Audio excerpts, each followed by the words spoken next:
When the holidays start to feel a bit repetitive, reach for a Sprite Winter Spiced Cranberry and put your twist on tradition.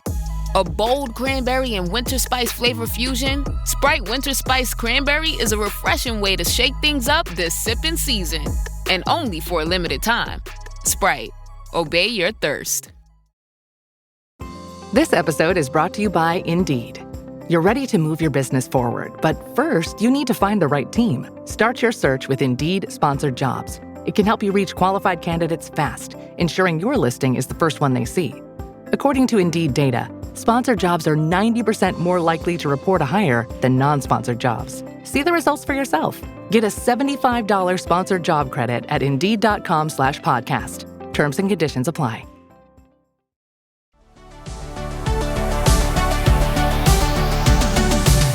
Welcome to the Dr. Raj Podcast with Dr. Raj Dasgupta, a show all about educating patients, students, and aspiring doctors about better patient care. Dr. Raj is a quadruple board-certified physician and associate professor at the University of Southern California. He was a co-host of the TNT series Chasing the Cure with Ann Curry, as well as a regular on the TV show The Doctors. And now, here's our show. Hi, and welcome to the Dr. Raj Podcast. So the Dr. Raj Podcast isn't only about hardcore medical knowledge to pass your board exams. Now, if you want that, don't get me wrong, check out my other podcast, Beyond the Pearls. But you know what the Dr. Raj Podcast is about? It's about health, about wellness, about helping others, about just being yourself and, things that the general public just benefit from. So I'm on this motivation right now because I think an organ in your body that always goes under the radar has to be the eye. And how do I know that? Well, two reasons. Number one, I just recently did a board review and I said, you know what, let's talk about the eye and, medical pearls associated with this.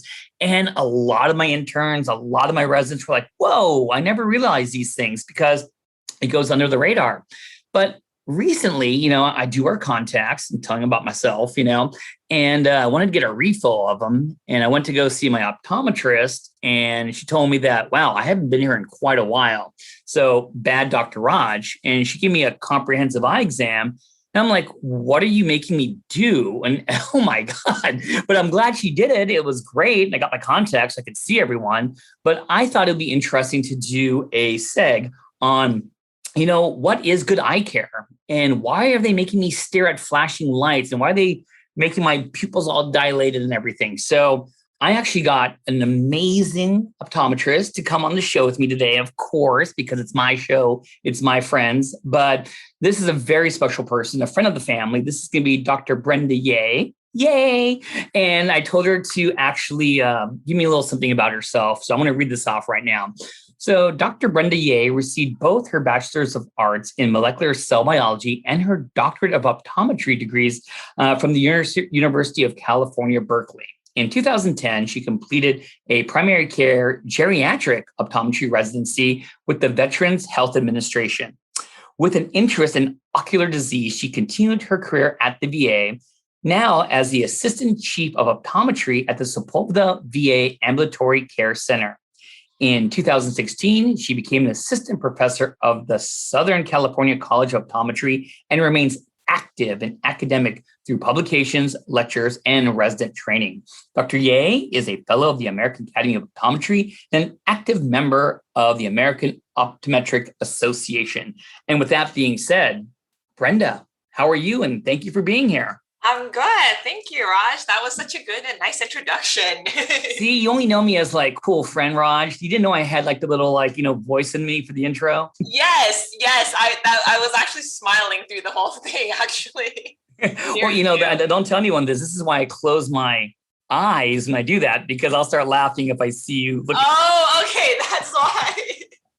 So anyways, so what I want to do today is I kind of scripted it all out nicely. I want to talk about what is a basic eye exam first, if you're going to be nice enough. And I'm going to interrupt you, not because I'm a bad host, but to kind of focus on certain things so people could pick up why you do it. And after the basic eye exam, let's just talk about your jam. And I heard that your jam is eyeglasses. Is that correct? Yeah, no, for sure. As all optometrists would be. Well, I'm just making you be special. So let's talk about, first question, basically, what does the basic eye exam involve and kind of like how long does it take? Can you answer that question first? So usually, you go in and you get pre-tested, and that can be oftentimes done by like a technician. Mm-hmm. And then you go in to see the doctor, and they'll ask you some questions regarding, case history and things like that. And then the doctor goes into the refraction, which is where we kind of ask you guys, hey, what's better, 1 or 2, 3 or 4? And then the last portion of the eye exam is usually the ocular health exam. And that's where we use certain equipment to kind of take a look at the front surface of the eye, as well as the posterior segment or the back surface of the eye. And that portion, we're really just checking the ocular health of the eyes. Okay. So I actually, I did a little research because I know how smart you are. So for the pre-test, you know what I mean? Now tell me if you do this or no. It says that includes things like a color sensitivity test. How do you do a color sensitivity test and why do you do it? So usually it's a color vision test. And the most common way that we tend to do those is with these pseudo-isochromatic plates, which is the books that they give you. Mm-hmm. And they usually have a bunch of dots on there with numbers on there that you're supposed to read. So for people that may be color deficient, those dots just look all like similar in color. So they don't see any of those numbers. And that's usually how it gets tested. Why we do it, there are both congenital and acquired color vision problems. I probably think it's one of the most important to do it for kids, because, you and I both have really young kids that are like in kindergarten. Yes, And you know how much color is used as like a tool of communication in school, right? Oh, go to the red color flag, everybody join there. And so, I think that's really important for kids to know that your kids can differentiate colors. And then, of course, with adults, there's also acquired forms of color deficiency, and usually that can indicate some type of disease and things like that. So that's why we do these screening tests. Oh, that makes sense. You're talking about when I look at the number 6, it's all in red circles. There's green circles all around it. That test for color. Right, exactly. Well, that makes totally perfect sense. And I'll tell you this much for some of the medical students listening here. There's a classic drug I use when I treat tuberculosis patients. It's called ethambutol. And it really loves to cause a lot of eye toxicity, including color blindness. So cool. That was awesome, man. Yeah. So what about peripheral vision test? How do you test my peripheral vision? So usually that is done oftentimes with a machine where you kind of sit inside this machine and you're kind of looking in this machine, and it's like a video game where there's a dot in the middle and you push a button whenever you see squiggly lines off to the side. Okay. So, peripheral vision similarly can be affected with a lot of different diseases. And the main disease that oftentimes we're looking for is probably glaucoma. But oftentimes, that can also help catch like neurological diseases like stroke patients and things like that. Nice. Well said. Okay. Yeah, because a lot of people, you kind of take it for granted. You don't realize you've lost some of your peripheral vision sometimes. And so it's an important test kind of just to check general health. And I totally, so when I was there not too long ago, I remember my head was kind of like in a cone, and they would have those way squiggly lines. They try to trick me, and I have a little button. Exactly. Like video games. No, I totally understand that. That makes perfect sense.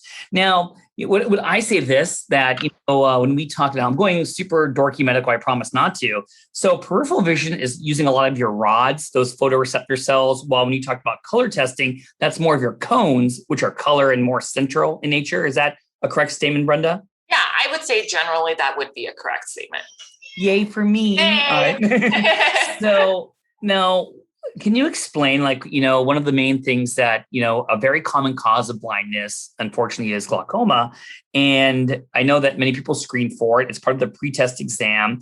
Can you explain to the listeners, how do we screen for glaucoma?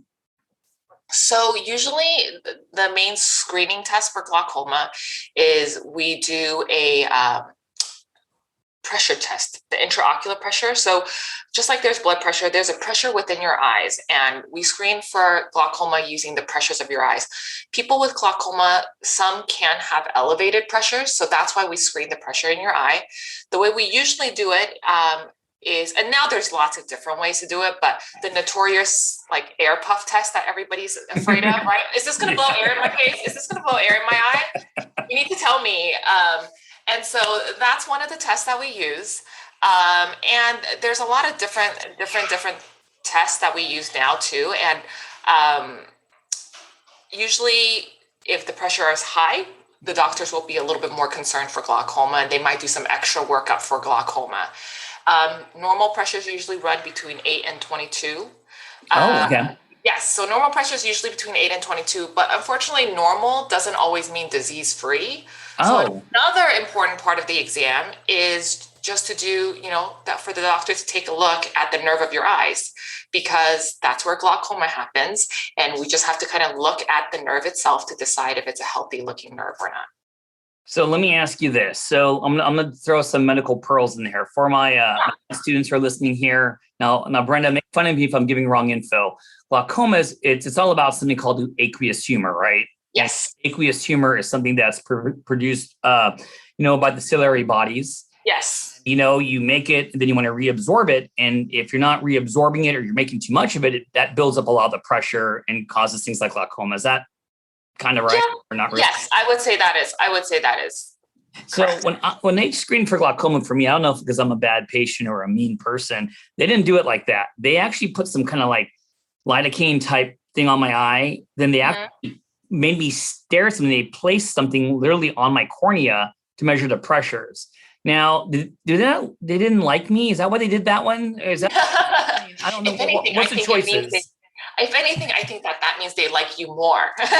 So that's called the Goldman tonometry, which is an applanation tonometry, which means that it actually touches your eye. And I usually do that most often too. That usually cannot be done by a technician. It usually takes the doctor to do it. And it is the gold standard for checking pressures. And so for all of my glaucoma patients, for all of my glaucoma suspects, that's the test I use for sure. Okay. No, now that I remember, it wasn't a technician. No, the doctor did it herself when we were doing it. Okay. Should I send her some thank you note or something? Or? For sure. Yes. We always enjoy thank yous. So for those pre-tests that we covered, the color sensitivity, peripheral, the glaucoma, is there anything else I should talk about as far as pre-test, or is this all done for you before you see the patient? So I think some of these tests we do ourselves, and some of these tests we let technicians do. For example, one of the parts of the pre-test, sometimes people do pupil testing, and that testing, I actually prefer to do it myself because I feel like it's some of the abnormalities are so subtle that it really takes like a trained eye to look for that. Did you purposely say that? No, I didn't. That is so funny. I totally didn't do that on purpose. Brenda's a comedian. Yeah, no, I know. Oh my God, I should have my own podcast. But yes, so there are certain tests like that I would prefer to sort of do myself. So, speaking of pupillary reactions, so what are you looking for when you do that? What's the purpose behind the test? What are you screening for? What diseases are associated with that? So generally the idea is when light is shined into the eye, the eye transfer that information to the optic nerve, and the optic nerve transfer that information to the brain. And then the brain sends the information back to your eye to tell it how to react, right? So light goes into the eye, your brain tells you need to constrict your pupils because too much light is coming in. When there's not enough light coming in, your brain tells you, hey, you need to open up your pupils so that more light can shine through. And that pathway is a very neurological pathway. And within that pathway, if there's a defect in any of that area, in the eye, in the retina, in the optic nerve, in the brain, those things will show up on your pupillary testing. So it's a good screener test to say like, hey, something is not even, the eyes are not reacting the same way. There's something different between the two eyes, and I need to be looking for something that's causing this. Oh, it's well said. So would I be wrong by saying for med students, you think about this and people who have stroke, people with multiple sclerosis, you know what I mean? Yeah. So a lot of consensual eye response or not consensual eye response. Yes, exactly. And a lot of things have to be like certain lesions in that specific pathway. Okay. Yes. So usually you would be looking for things that would be in the specific pathway. Nice. And since you're doing this reaction anyways, are you looking at my cornea at the same time to see if I have any keratitis or abrasions or anything like that? Usually for me, no. I can imagine that a primary care doctor might be doing that, using the Okay. pupillary light to just kind of look at the front surface of the eye. Yeah. For me, I have something called a slit lamp, which is a microscope.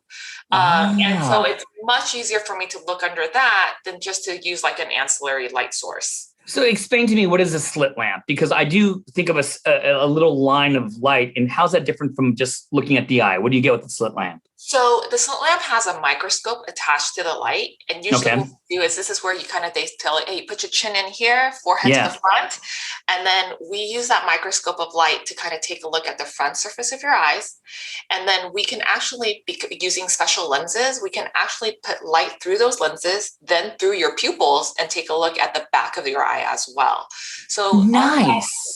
But all of that together is because of this slit lamp that's like a microscope, along with other lenses that we use to help to kind of check. It's mainly to check the health of your eyes. So this is where, going through just basic anatomy, this is where you're looking for inflammation and damage to the cornea. This is when you'll be looking at my lens. And would I be wrong by saying this is a good way to detect cataracts? Exactly. So that's exactly what I'm looking for. I look for any abnormalities on the cornea. I look for things like uveitis. I look at cataracts. I look at, vitreous floaters. People complain about floaters all the time. And then we look at the retina and we look at the optic nerve. In general, it's a microscope to help us check the overall health of the eye. So now I'm a little curious. So one of my jams in medicine when wearing my Dr. Raj hat is sarcoidosis. And sarcoidosis is all about, a uveitis, anterior uveitis, which, I promised I wouldn't get dorky, but uveitis is all about the iris of the eye, iritis. So it's a test when you do the slit lamp to see if you had uveitis. What would you see in the iris? Would it be inflamed? Would it be, you know what I mean? You actually see things in the anterior chamber. That's usually what you see. Usually you're looking for cells. So small white dots floating around in the anterior chamber. Because usually when you don't have inflammation in the eye, there is no cells, liberation of cells in the eye. And so that's usually what we're looking for. And obviously people that have active uveitis, they usually will also have redness, eye pain, light sensitivity. So all of that in combination with what we see in the under the slit lamp is how we diagnose uveitis. So let me ask you this. I'm going off script a little bit. So I think PVD I'm being dorky again, posterior vitreous detachment, real common thing. And my dad had it. And for those listening, you're seeing floaters in your eye, and it could be one floater or many floaters. It really depends. And, the big thing about this PVD is that, this whole vitreous humor, which actually, kind of like a jelly substance in the eye, keeps the retina where it needs to be in the back of the eye. And you always worry about things like retinal detachment when you see flashing lights. So my question is, when you see floaters, is that a big alarm for you and your patients? Do they have to come back right away? Do you refer them somewhere else? Do you give them reassurance? What is your thought process? So usually I tell patients floaters are very normal, but at the same time, it kind of depends. If you have a sudden onset of a floater, I always recommend getting a fully dilated exam to check on the health of the eye, just like you said, to check on the retina. Because the main concern of a posterior vitreous detachment is as it's detaching, it's causing traction on the retina, and that traction can cause a tear or a hole. And usually those are the things that need to be fixed with laser or with surgery. And because a tear or a hole can potentially cause a bigger tear and a bigger hole and eventually potentially lose vision. So, but oftentimes a posterior vitreous detachment doesn't do any of that. And it just leaves you with floaters. It's very bothersome for some patients. And for some patients with time, you get used to it. And I have patients who name their floaters Frank, No, they totally do. And then I'm like, do you see a floater? They go, you mean Frank? And I'm like, what? Well, and I don't get it. That's funny, dude. Yeah, it's really, patients are very cute. I love it. And so, like I said, I tell patients it's really nothing to worry about if I don't see any problems in the back of the eye, but I give them warning symptoms before they leave, always. Flashes of light, like someone's taking a picture, sudden increase in floaters, or a shadow closing down on your vision. Any of those things, you come back in immediately. And Brenda, this is why this podcast can be so important for, people as we all get older. You know what I mean? I'm just thinking about so many things that just happen in the eyes because you're not a bad person. You're just getting old, these floaters, cataracts, glaucoma. So, I know what you're going to say, but I want to ask you, it's important to see the eye doctor, right? So important. I always want to emphasize that, it's so much more than just getting glasses. We really check on the overall health of your eye. I agree. And we're not done yet with this pre-test. So, okay, got it. Don't get all too comfortable there. We're not done. Yeah. So one thing I wanted you to explain is kind of like anytime my med students take a board exam and there's a patient that comes in and there were some vision issues, they always mention visual acuity, and, even though they don't actually put my med students on the spot, they just say, it's 20/60, 20/80 in one eye and 20/20 in the other. Can you just explain in layman's terms, what is visual acuity and how you measure it to the general audience? So we usually measure it with different acuity charts. The Snellen is the most common, which is kind of where you get that 20/20 acuity notation from. Usually 20/20 means you can see clearly at 20 feet what a normal person would see clearly at 20 feet. Okay.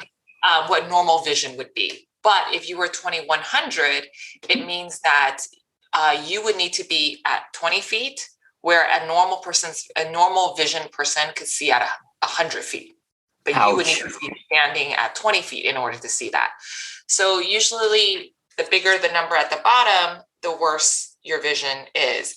There are patients that, have 20/10 acuity. That means they see even better. Yeah. People really pride themselves with that. So, and I totally understand and I totally get it. But that's usually kind of what that notation means.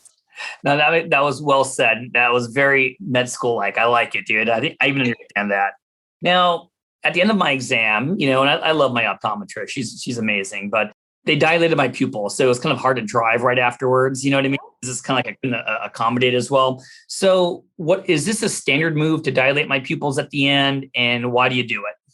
So I usually dilate patients. If they're a first-time patient, I try to convince all of them to dilate their eyes. So like we mentioned earlier, when light goes into your pupil constricts, and we're shining a bunch of lights in your eyes when we're trying to examine your eyes. So it's actually hard for us to see all of the posterior segment of the eye or all of the back of the eye if your pupils are not dilated. But if we put these drops in your eyes, it makes your pupils dilate, which means your iris can no longer constrict. Now I have a bigger field to look into your eye, and I can look into the periphery of the retina, which I usually wouldn't be able to do unless I dilated your eye. And usually we're doing it mainly because we're just looking for any sort of deviation from normal, Okay. And I say it like that because there are some deviations from normal that you can just monitor. It's not a big deal. You come back every year, we double check it, we make sure things are stable. And then there's obviously deviations from normal that will need treatment. Earlier, we were talking about if you saw a retinal hole or a retinal tear, certain types of retinal holes and tears need to be treated immediately with laser and surgery. So that's usually kind of what we're looking for. And I always recommend getting dilations every 1 to 2 years. And that's just kind of part of my exam. Let me ask you this. So how come or why you do a slit lamp exam, and should you dilate me before the slit lamp, or is it better to do it afterwards? You know what I mean? Wouldn't you get a better look if you dilate before doing the slit lamp exam? So we usually do both. So usually we take a look at your eyes before we dilate. That's kind of checking. We usually use it to check the anterior health of the eye. So we're checking the cornea, the iris, the front surface. And then after we put in the drops, we look at it again with the slit lamp. And at that time, we're kind of looking at the back of the eye. We're looking at the lens for cataracts, the optic nerve for glaucoma. Sure. So we do slit lamp before and after your exams. Gotcha. So slit lamp is a before and after, but you do before and after drops. And so the first time more anterior chamber stuff like we're talking about, and the second time looking at the back of the eye. Exactly. Nice. Well said. So, all right, I got to throw you a curveball. I'm all about the curves. Okay. I'm a patient. I walk in to come see you and I throw out, hey, I'm a type 2 diabetic. My A1C is not at goal. You know what I mean? And are you going to change your intervals of screening this patient because they have diabetes? So the answer is yes. So most diabetics I do follow yearly. If I don't see any signs of diabetic retinopathy in the back of their eye, I don't see any macular edema in the back of their eye. In patients that I do see some type of retinopathy, and depending on what level of retinopathy they have, we do change their intervals. People with very severe retinopathy are usually followed every 3 months or sooner. This is if they don't need treatment or surgery or injections and things like that. People with moderate amounts of retinopathy, we usually follow at least every 6 months or so. And patients that have very mild or no retinopathy, usually like 9 to 12 months. And this is a very general, timeline that I'm giving you. Now, diabetes, type 2 diabetes, especially type 1, more autoimmune, not as common. Type 2, there's so many people out there.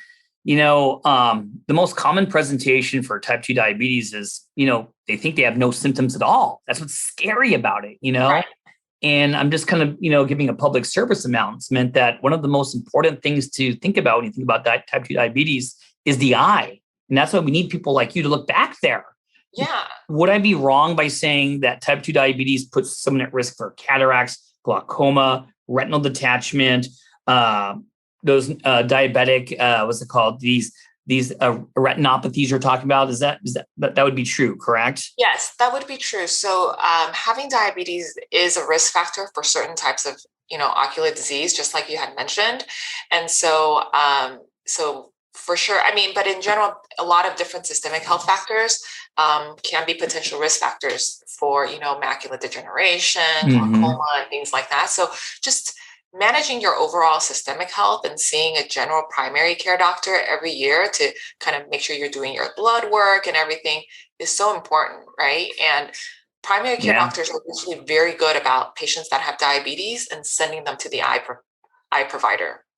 All right. So now you set yourself up for another question. So I'm going to do question, you're going to do another question. So you briefly said the word macular edema, then you said macular degeneration. So once again, I'm going to let you field macular degeneration, but correct me if I mislead my listeners. So the macula, everyone, because Dr. Brenda didn't explain it, is a place. I'm sorry, but you're so much better at this. It's a very, very tiny place on the retina, but it's so important. It gives you the fine details that you see. And we really do worry about this in diabetics because they can get swelling, macular edema. But there are also something called macular degeneration. And Dr. Yeh, can you explain what macular degeneration is? So macular degeneration is when, as we age, or as certain people age, because it's not something that everybody gets as they get older, but certain populations are more at risk. And there is deposits in the back of the eye that just doesn't get cleared out and pumped out as it should. And these deposits, oftentimes called drusen, can coagulate and they can blur out your vision. And there are different types of macular degeneration. You'll hear people talking about it all the time. It's the dry type and the wet type. And the dry type is generally, it's hard for me to say this, but people think it's the better type to have because oftentimes the dry type is not as advanced as the wet type. Okay. But unfortunately, the dry type doesn't really have treatments out in the market. There are vitamins that you can take to hopefully delay progression of the dry type. And those are you referring to vitamin C? No, I'm actually referring to AREDS vitamins. It's actually a combination of vitamin C, vitamin E, Z, lutein.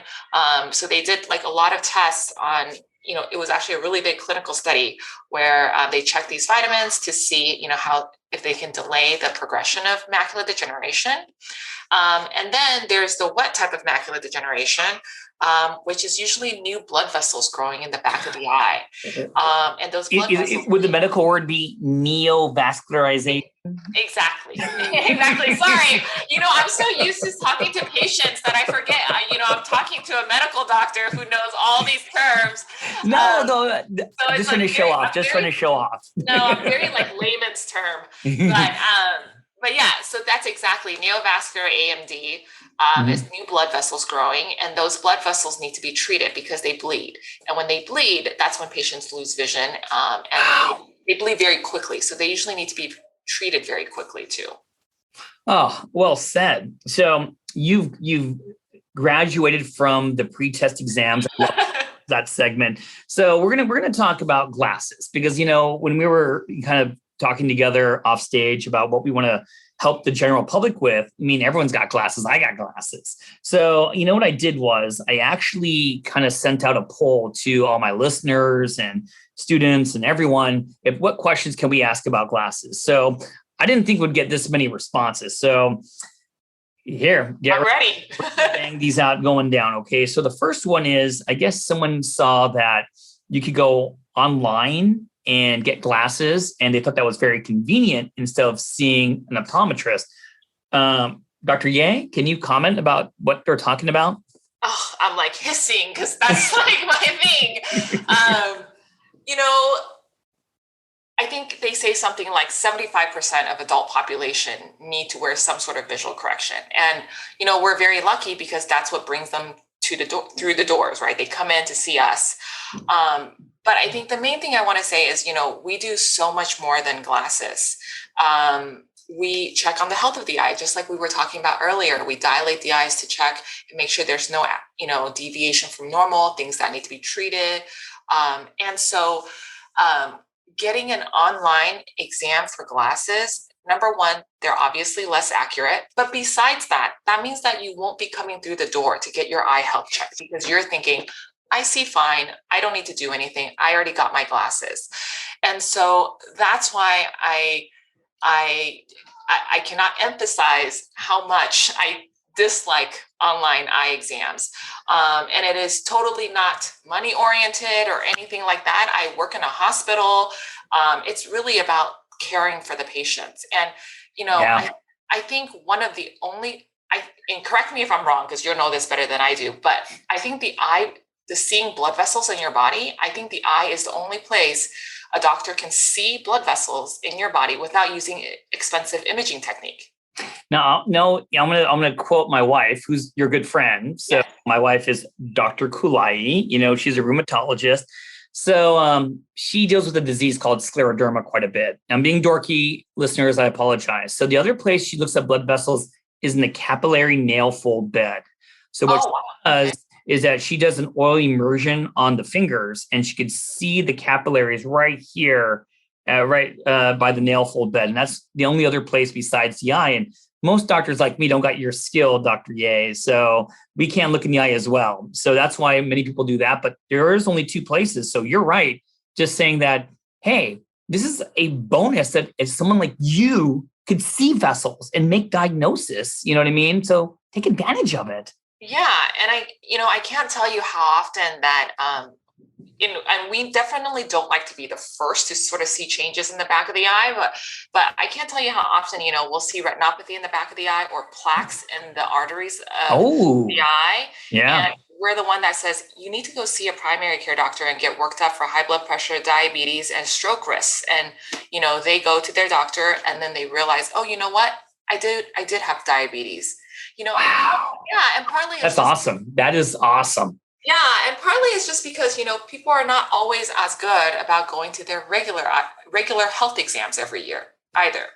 And you know what? But just by giving that little hint, all these patients got to do maybe some simple blood work like a hemoglobin A1C or check their blood pressure a little better or a lipid panel.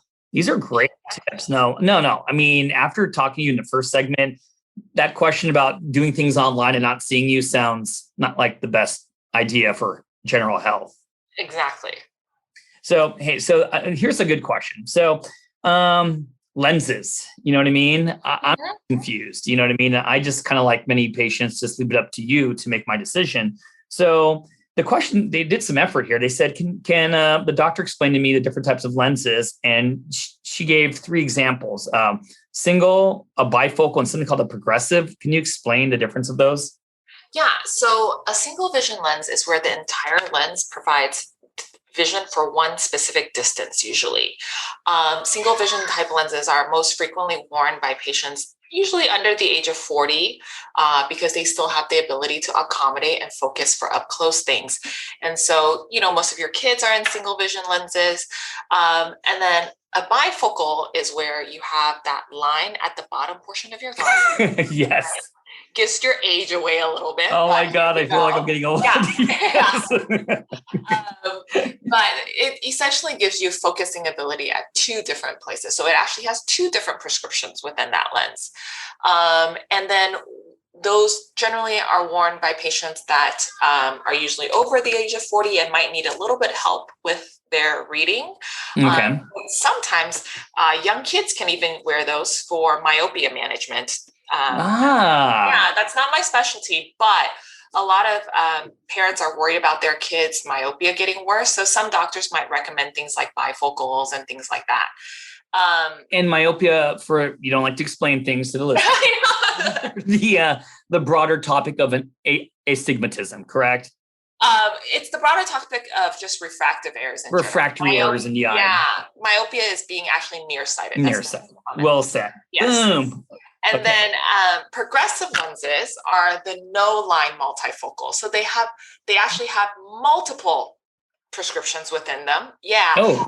Yeah, they have multiple prescriptions at all distances, but generally people divide it into distance, intermediate, which is like computer, and near, which is like reading. And so progressives kind of give you sort of a great sort of overall general wear to give you all that distance, all those distances. But there's obviously drawbacks because you'll get a little bit more peripheral distortion. It's a little bit harder to kind of get used to in terms of wearing progressives. But a lot of, there's no line, so people can't tell that you're 40. So, I mean, and this is where we trust you and you trust the patients and you do certain testing, because initially I was like, maybe I should get a progressive. You know what I mean? I get all the distances there. I mean, is that the hot topic? Do people want the progressive? It sounds pretty cool, but it's not. Yeah, I would say, and this is me going on to my spiel about being online again. This is also why you want to come into an optical to do your glasses selection instead of just kind of buying glasses online, because with glasses wear, it doesn't just have to fit well on your face, which an optician is going to help you make sure the glasses fit well on your face, but it has to fit well into your lifestyle, right? Okay. Yeah. The type of lens that you use has to really much fit like, hey, what do you do for a living? Are you working outdoors all the time? Are you on the computer all the time? Or are you a tailor that's always like working with fine objects like needles and threading, or jewelers that do that? So just kind of different lifestyles are going to help us decide like what lenses will work out best for you. I would say progressives, there are so many new different types of progressive that we can customize to fit your lifestyle and the frame that you pick. Okay. And so I don't want to say progressive is the hot thing, but it is probably the most customizable, if that makes sense. No, well said. No, you didn't commit to anything there. It was good. Here's a practical question. I guess one of the listeners actually, they want to avoid seeing annoying reflections on their eyeglasses. I know what they're talking about. So what can you do if someone just complains about that?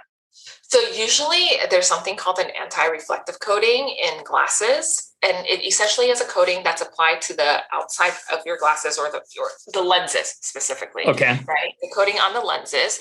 And that coating process will kind of take away any sort of reflections from the front and back of the lens so that it allows more light to show through the lens. And it makes the lens almost look sort of more invisible so that people can see you better.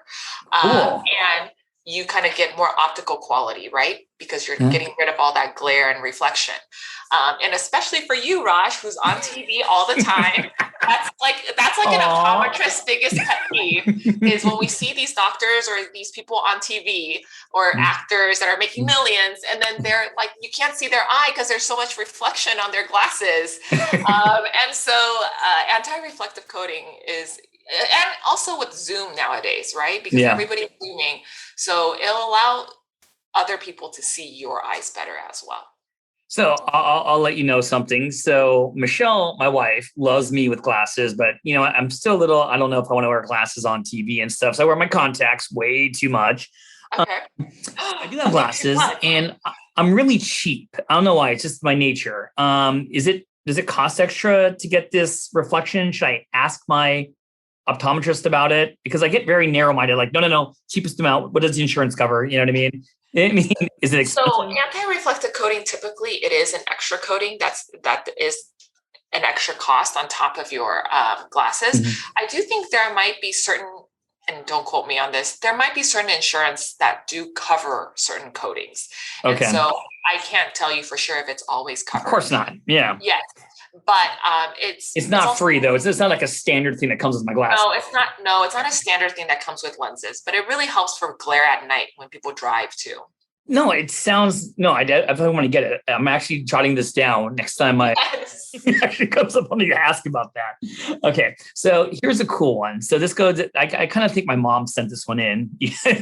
So she wants to know that she goes out, a lot, and that makes me happy. She likes to garden and everything. So she's interested in glasses that change to sunglasses when you go outside because she saw something about that. Can you explain, is there such a thing or is she making it up? Yes, there is such a thing. These are called photochromic lenses. The biggest sort of US brand is probably called Transitions. And so that's why these two words sometimes kind of get used synonymously. Okay. These are glasses which are these are lenses, which are activated by UV. So when you go outside, because of the sun has UV, it will get activated by the sun's UV and it will change to dark. No way. Yeah, so it's totally cool. So the idea is great. There are certain little drawbacks though. For example, there's still UV rays in the air when it's a cloudy day. And so even when it's a cloudy day, your lenses can potentially turn a little bit darker, which kind of decreases the amount of light coming through. And in the car, they usually don't change very much because your windshield already has a UV protection layer. I didn't know that. Yes. So the car windshield already has a UV protection layer. So because they block the UV rays out, they don't change your glasses as much. And most oftentimes, especially when we're driving in the California sun, that's when we want the tint, right? Of course. The sun. Yeah. So usually I still recommend normal, typical sunglasses that are already tinted in the car. No, when you first described it, it sounded like from a sci-fi movie. I walk outside and my glasses automatically. Yeah, exactly. Whoa, I didn't even know this existed. Yeah. Oh, all right. So we're gonna shift gears in these questions. It seems like people are interested in their children, which is, this is my big jam right now, Brenda. I got oh my God, it's 3. You got so many kids. I got so many kids. Yeah. Help me out with this one. So one of my listeners wants to know, what are some warning signs that a child might need glasses? I know it's a very open-ended question, but is there anything that says, hey, you need to come see me a little bit earlier or make an appointment? Yeah. I mean, the thing with children that's hard is sometimes children doesn't know what blur is. If their life has always been blurry, they don't know something is wrong. But, just like something that you might do, when you have blurry vision, you'll squint and you'll kind of be you'll move your head around and you'll move your eye around. You'll cover one eye versus another to see can I see better this way or that way? So things like that, if you're seeing your kids do things like that, squinting, moving their head around, trying to see things better, those are definitely warning signs that, hey, your child might need glasses. Sometimes, nice point. We rub our eyes a lot because, it's just so much fatigue and eye strain. It's uncomfortable. Yeah. And so those are another good warning signs. Things like maybe being clumsy a little bit, if you not putting things in the right position, it might show your eyes aren't really working well together. Your two eyes aren't working well together. And just kind of maybe any sort of difficulty reading or difficulties in school. I don't want to read because it's just too hard or it's too, things like that can usually, getting an eye exam to make sure that their eyes are functioning well is important. No, and that's and I'm just going to interject a true story. I never realized till my freshman year in college where I was sitting, and it affects your school and it affects your notes. It affects your grades. And, I think it's so important for kids. Don't wait till I did to college to start wearing glasses. It would have been nicer to have some good vision in high school and junior high. So well said there. Let's talk about safety in glasses. So my next person wants to choose their son, I guess, has a lot of energy. I'm sure me and you know about having kids with lots of energy. they're worried that he could break his glasses when he's wearing them. And they want to know what's the best way to protect his eyes. Is there any advice you can give in young kids if they choose glasses to wear it? So in general, actually for all of my patients, I only recommend plastic lenses. Oh, okay. Yeah, so lenses do come in plastic and glass, but I would say the percent of people wearing glass lenses now is very little. Okay. And usually I actually will write down patient insisted on wearing on glass lenses, sort of document and discuss with patient, the dangers of glass lenses. Sure. And part of it is, glass can shatter. Plastic can, can crack. Obviously it can break, but it doesn't usually shatter. And so if it doesn't shatter the pieces, it's less likely for it to the pieces to kind of get poked into the eye or something. That sounds scary. I know. God, it's like a horror movie. All right. And so in general, plastic lenses generally are just more impact resistant. If a ball hits it, it doesn't shatter or it doesn't break right away or anything like that. The most typical material that gets used for kids is actually a material called polycarbonate. All right. It's actually even more impact resistant than the standard plastic lenses that get used, and it also is a little bit thinner and a little bit lighter for comfort reasons. That makes sense. Yeah, and so that's usually the typical. Like if you go to an optical or an optician, polycarbonate is the standard that they use for kids. Great answer. So I like this one. Hey, how often should I get a new pair of glasses? Is the answer based on your insurance or is there a medical? For some people, I do think that's the correct answer, actually. So usually we recommend probably every 1 to 2 years. Oh, okay. One of, for kids, sometimes, especially for kids, they're changing, their face shape is changing, they're getting bigger. So just the way the frame fits is going to be a little bit different. Makes sense. And then, like I said, we tend to recommend plastic lenses, and just with general wear and tear, people can take the best care of their glasses and it can last for a long time. But most people probably, you just kind of leave them on a desk here and there. Oops, they dropped or something, Yeah, totally. And so they do get scratched and they do cause issues. Coatings they just kind of get warped with wear just in general. Okay. And so all of those things kind of will decrease your vision quality. And so that's why we kind of recommend replacing your glasses every 1 to 2 years. And insurance generally do cover glasses every 1 to 2 years as well. Oh, well, that's kind of good timing there. Exactly. Now, I like this question. I think this question is actually a question to you or to quiz us. So the question says they can drive okay, but they've noticed having trouble reading their book at night when they're in bed. And they said, what's wrong? So are they quizzing us? I mean, who's quizzing us? I'm like, So that's actually an easy one, and I can answer that one. Okay, go for it. And I can tell you the age of that patient as well, just based on Oh my God. I'm like psychic. So earlier we were talking about, as we hit like age 40s, that's when your eye loses its ability to accommodate. And so when you get to that age, it's called presbyopia, and it's very, very normal. This is very, very normal. And so your eye, when you're young, the lens in your eye is able to focus, and you can read at distance, you can focus up close. As we get a little bit older, that lens is not as flexible anymore. And so it doesn't have the ability to focus up close as much anymore. And your arms really don't grow longer and longer as you get older. And so you'll have to use glasses to help. Yeah, exactly. And so you'll have to use glasses to help you read a little bit. And that's when people start using bifocals. That's when people start using progressives or separate pairs of reading glasses just for reading.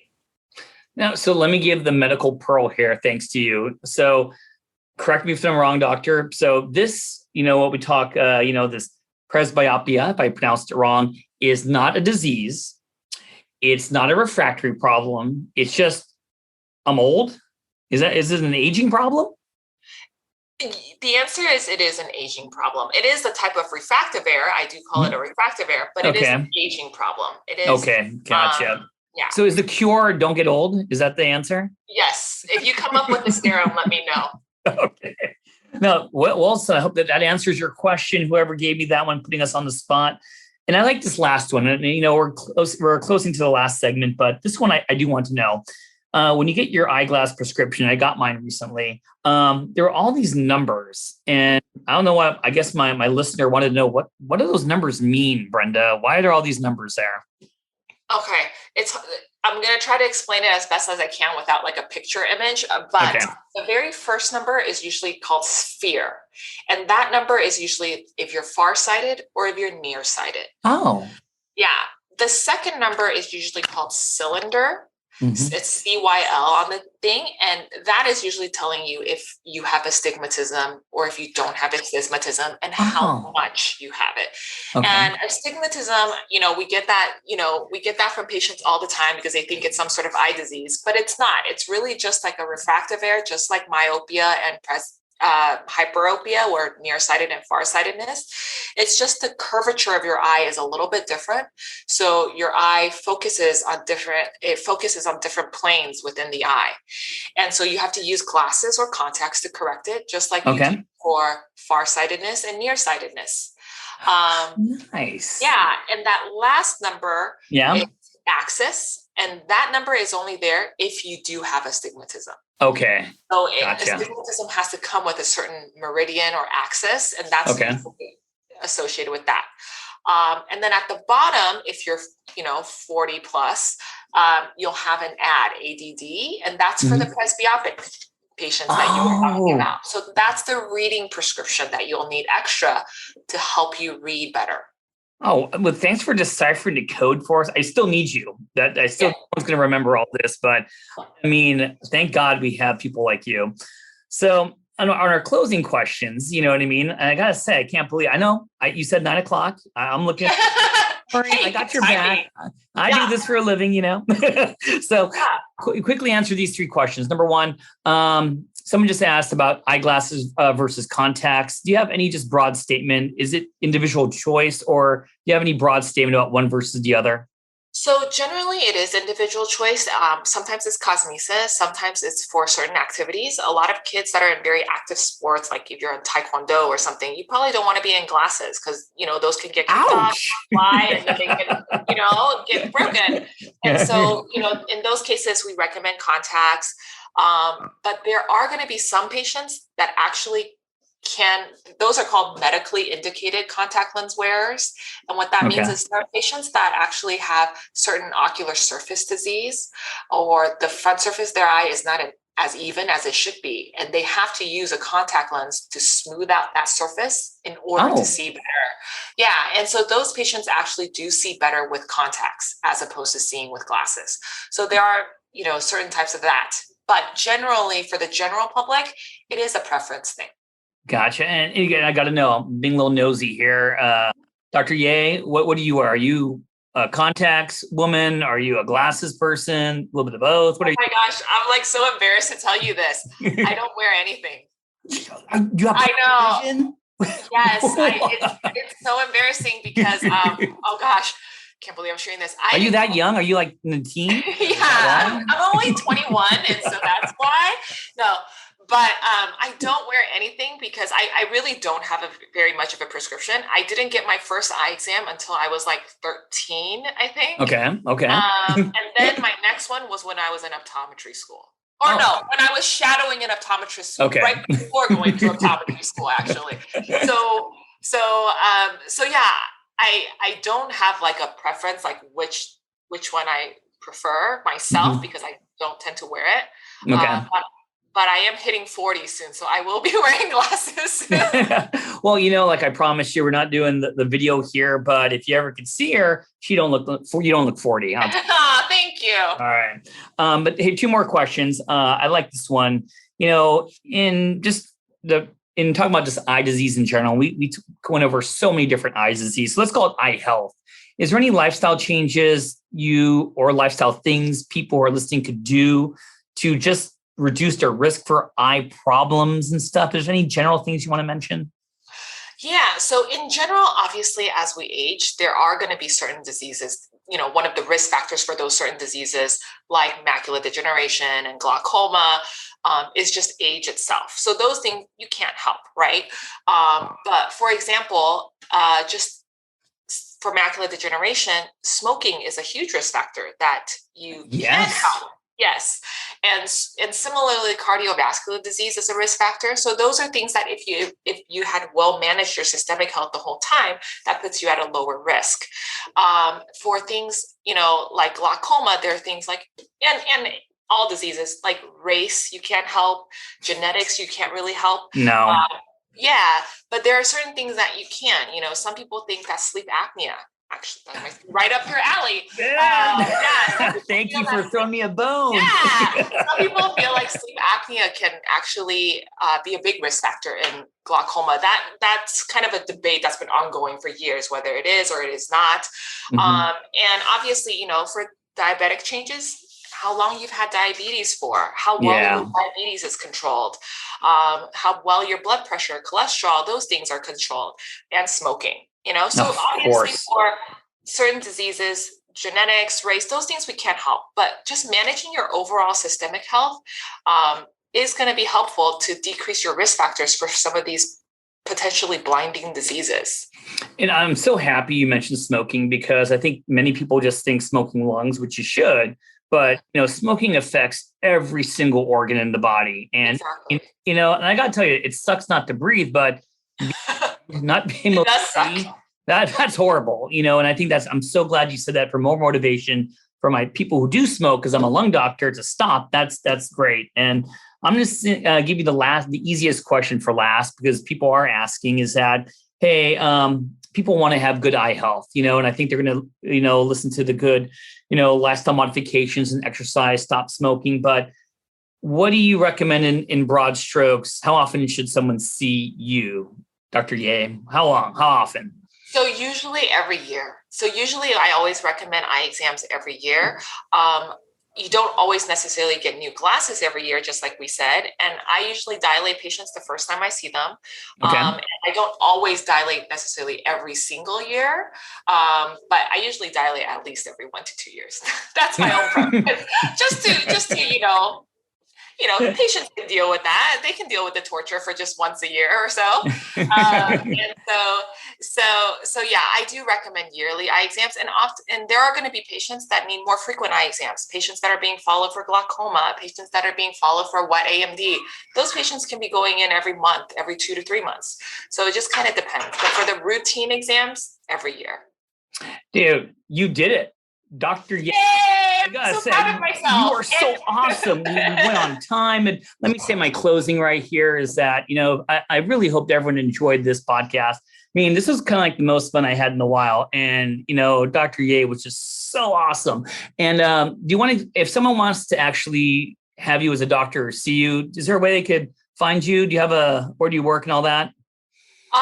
Yeah, so I actually only see veterans because I work at the Veterans Hospital. I take that back. Everyone, if you're a veteran, you want to go see me. Yeah. And if you're a veteran, please come see me. I would love to help you out. But I can definitely recommend you to very good private practice doctors that I know around the area. That's great. And everyone, once again, she is amazing. And, that's it for the Dr. Raj podcast. And I'll be back again in around 2 weeks with another topic about wellness and health. So see everyone out there soon. Thank you again, Brenda, for your great interview. Thank you, Raj. You take care. Thanks for listening. This has been a production of Ars Longa Media. Our producers are Madison Linden and Chris Brightigan. Our executive producer is Dr. Patrick Beeman. This podcast is for educational purposes only and not intended for medical advice. Ars Longa, Vita Brevis.